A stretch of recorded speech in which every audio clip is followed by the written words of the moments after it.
Thank you, Valerie. Thank you for having me here today, and welcome to, when I saw the name, Mayday, Mayday, it kind of attracts your attention. I think it's supposed to, and it's a symposium on workplace mental health, stress, and injury prevention, which are all things that I've taken particular interest in as a Minister of Labor. And sometimes you get a speech that tells you what you already know, and sometimes you want to get a speech that tells you maybe things you don't know. So I think what you're going to hear from me this morning is a little combination of both, in that I haven't seen an issue move politically as quickly as the issue of mental health, mental illness. Now, to somebody that's engaged in the business on a day-to-day basis, perhaps, it may seem very, very slow. But what I take solace in is I think back 5 years ago, 10 years ago, and if I tried to start a discussion with somebody about mental health in the workplace, it would have been seen as a bit of a fringe discussion. It would have been something like, oh, that's interesting, but I don't think it's important. Well, I don't know what happened out there. I don't know if it was some sort of an emotional uprising by everybody at the same time.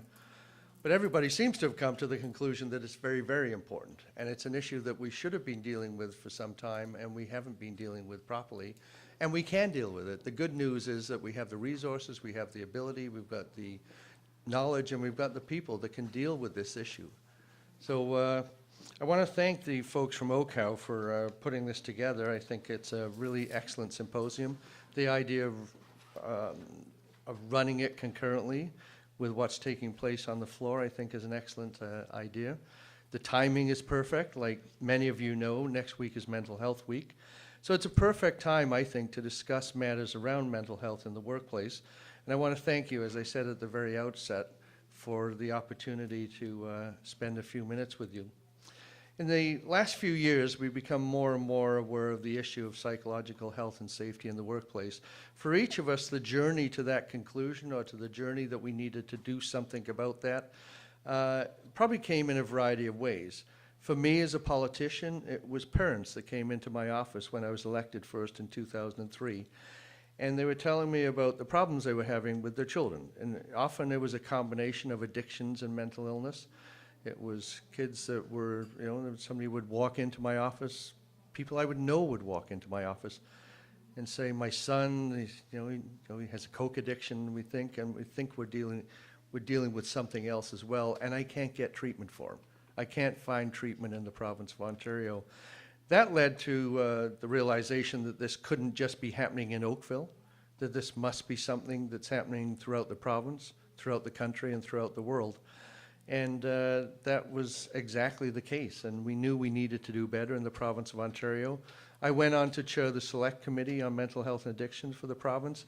I'll tell you, I had politicians coming up to me when I was appointed to that position because it was a job I asked for. I had other politicians of all stripes come up to me and say, now what the heck did you go and do that for? And the implication, I think, was that I just picked the biggest political loser of an issue I possibly could, and that nobody cared about mental health and addictions in this province, and why would I do that? Well, how wrong they were,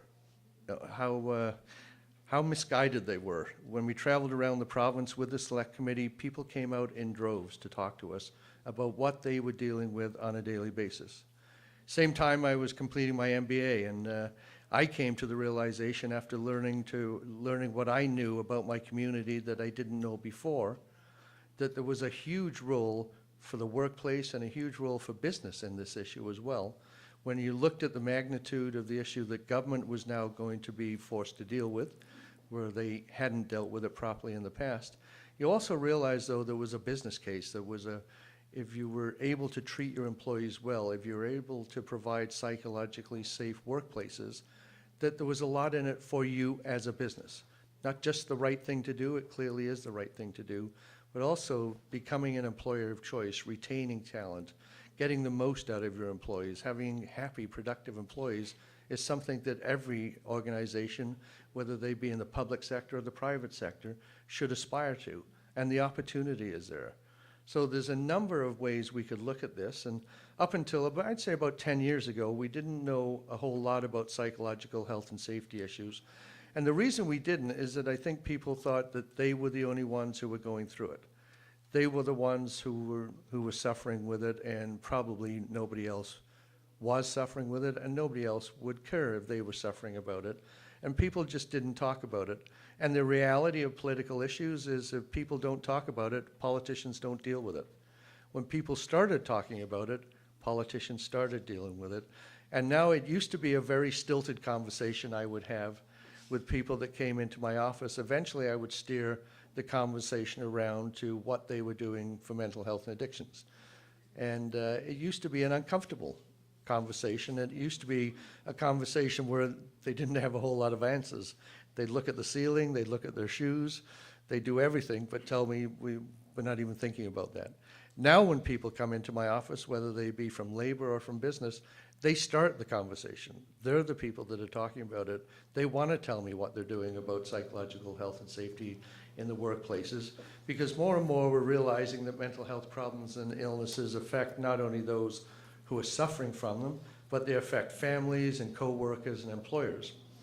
Most of you in this room will know of the study commissioned by the Mental Health Commission of Canada that concluded that over the next 30 years, the total cost of mental illness to our economy will add up to more than a staggering $2.5 trillion. Now in Canada, we're used to dealing with billions. When you see anything that deals with trillions, you know it's big. You know it's something that we need to do something about. Very simply, huge figures. That's only one of the many reasons why concerns over mental health have increased in the past few years. Mental health problems and illnesses we know hit very early in people's lives. They tell me that almost 30% of people aged 20 to 29 experience a mental illness in a given year. That's getting very, very close to 1/3. It's the #1 cause, and this does surprise a lot of people and grabs the attention of a lot of people, both in business and in labor. It's the #1 cause of disability in this country. The #1 cause of disability is not physical injury. It actually is mental illness. So that gives you, I think, a very strong case for preventing injuries and illnesses in the workplace and encouraging workplace parties to promote psychological health and safety.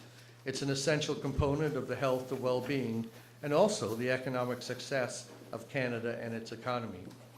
Employers have begun to recognize that mental health is a key dimension of a healthy workplace.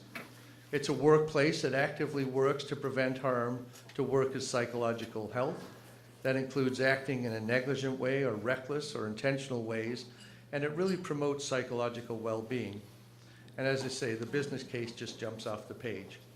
What we find with companies that do well at this, and there's some examples out there that companies that have been the early adopters of programs that have given them better retention of people, better recruitment of people in the first place.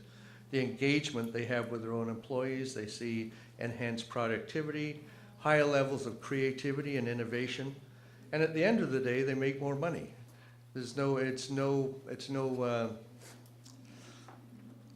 accident that those companies, it's exactly the same business case as we get for physical health and safety. It's no accident that those companies that have good health and safety records are also the most productive companies and the most profitable companies. There really is a good way of doing business.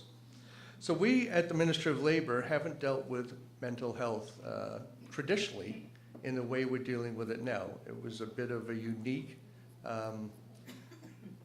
aspect of the way that we were going to look to the future of health and safety in this province. The Premier, as you will know, when you're appointed as a minister, the Premier sends you a letter. It's called a mandate letter. It tells you what, it says, Kevin, you're the Minister of Labor. These are the things I want you to do over the next 4 years. And it's a bit of a to and fro. She sends you the letter, you send it back with your comments. It's way more to than it is fro, but you do get to kick it back at least once. And when I sent it back, I said, I want to look at mental health in the workplace.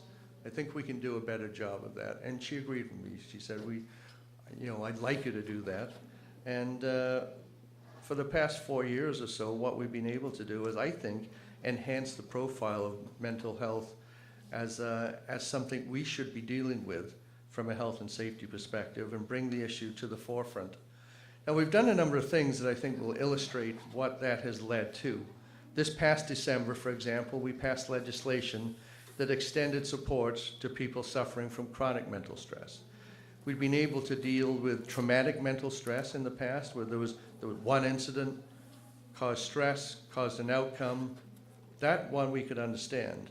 What we hadn't got our minds around was that stress that builds up over a period of time, that maybe as a result, a kind of dripping tap of stress, bullying, whatever it is, harassment in the workplace, that comes in a much more chronic form. We hadn't been able to put our minds around that. But what we've been able to do now is ensure that people who develop workplace-related chronic mental stress get the benefits they're entitled to by the WSIB. We think that brings much more fairness to workers suffering from mental stress that's related to their work. It provides much-needed access to compensation and services.